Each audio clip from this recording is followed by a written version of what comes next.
want to begin today by telling you a story. Between the Old Testament and the New Testament, the nation of Israel was surrounded by many other nations that were serving foreign gods, and Israel was easily influenced by them. They were drawn away, they were led astray from following their one true God and led very sinful lifestyle. Now, in the midst of this, there was a group of revivalists, a group of young men that arose and started to call the people back to repentance. This group of young men was devoted to the scriptures and passionate for the Lord. Amazingly, Israel actually listened and turned back to the Lord. These religious leaders started to teach the next generation, one generation after the next, about the scriptures. They started religious schools and they changed the entire system of their people. One generation began to pass after the next, after the next. Many years later, there was a young teacher that arose among them who began to challenge the authority of these religious leaders and began to rebuke them and even ask them many tough questions. Now the religious leaders were infuriated. They were angry and they began to question him back. One of the questions that they asked him is found in Matthew 22. They asked him, "Teacher, which is the great commandment in the law?" They were testing his knowledge. And he said to him, "You shall love the Lord your God with all your heart, with all your soul, and with all your mind. This is the great and first commandment. And the second is like it. You shall love your neighbor as yourself." By now you should have guessed that the young teacher is Jesus Christ our Lord, and the religious leaders are the Pharisees. Wait a minute, I thought the Pharisees were passionate young men that called the nation back to the Lord. What happened to them such that Jesus will rebuke them throughout his entire ministry? We find the answer in the response that Jesus gives, because it's both a reply as well as a rebuke. Jesus says, "You shall love the Lord your God with all your heart, with all your soul, with all your mind." You see, what started out as a passionate, devoted love for the Lord and for the scriptures has now turned into a simply an adherence to rules, to duties, to laws, to routines. And then it became a selfish desire for power, for possession, for popularity.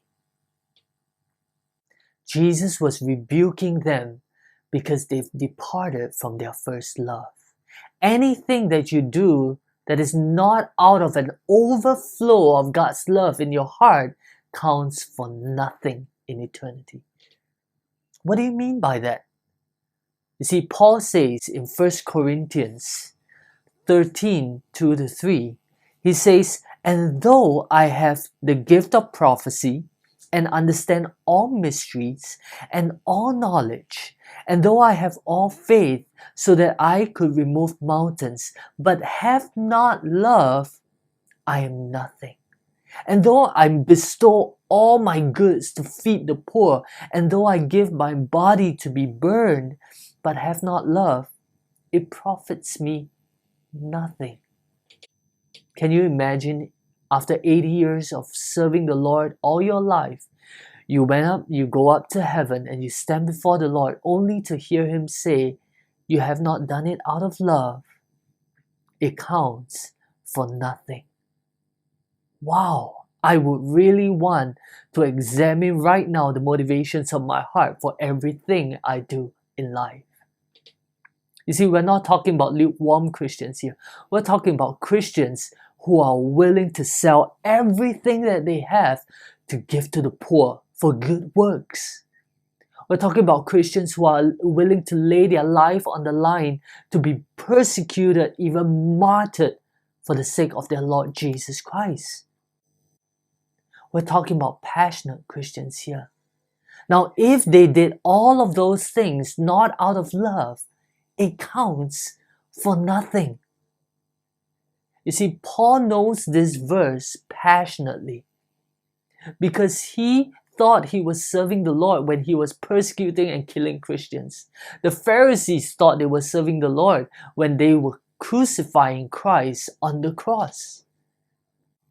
Now, how do we love and follow the Lord rightly? Look at Jesus' response. You shall love the Lord your God. You shall love your neighbor as yourself. Love God, love yourself, love others. Now, where do I get all of this love from? The Apostle John gives us the secret.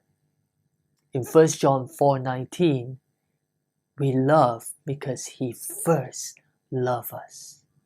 You see, we are created in the image of God, and God is love, and therefore we are created for love. We are created to receive love and to give it away. To receive and to give.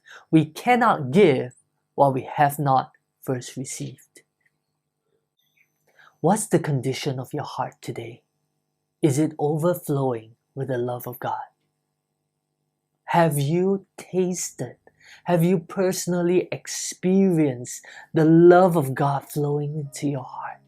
Have you known of it, not just in your mind, not just as information, not just as hearing sermons on Sunday or reading it in a book or even reading it in the Bible, but actually felt it, knowing it deep within your heart, experience and tasting of it. The Bible says, taste and see that the Lord is good. Have you tasted of His goodness, of His wondrous, magnificent love for you?